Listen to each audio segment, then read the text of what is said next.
Hi, TC First family. Today I want to talk about what home is supposed to be, and what it's not. So for a lot of us, home looks very different. Some of us live in trailers, some of us live in houses, some in apartments. There's so many different things that home can look like. For the Jewish people back when, the most of the Bible was written, all the Old Testament, their homes were not really very structured for the most part. Like, they lived in tents and they were nomadic, so their home wasn't really a place. So it wasn't as fortified as what we would consider a home today. So home can be a lot of different things. But the one thing that it has in common is that it's our dwelling place. It's where we live. It's where we sleep. It's what keeps the rain off of us. It keeps, it's where we keep our things. I saw this quote that I really love, and it's like, home is where my cat is, or something. So, home is not necessarily a specific place. Sometimes it's your family. Sometimes your home is just where your family is and where you are, raising your kids. Maybe you live in a hotel and you go from hotel to hotel. Maybe you're more transient. But that's still fine because you still have home. And what the Bible really talks about is not about how many bedrooms or bathrooms or what kind of a yard or anything like that. None of those things really matter as far as the Bible is concerned about what is home.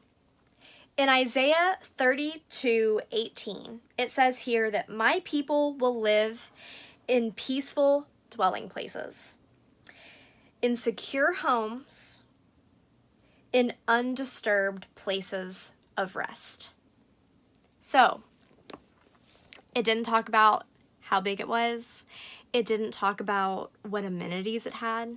But what it talks about is that it's peaceful and that it's a secure place.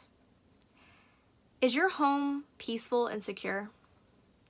Now, you may be thinking, oh, well, I just put up a new security system and of course it's secure and all this. That's not really what it's talking about. It's not talking about, a thief coming in and taking your things. What it's talking about is a peaceful and secure place means that you feel safe. Now, you may feel safe, but if you're not giving that kind of environment to your kids, if they don't feel safe, then you're failing. Your whole family needs to feel secure and peaceful in their home. Now, I know that that's kind of stepping on some toes maybe, but I think it's necessary.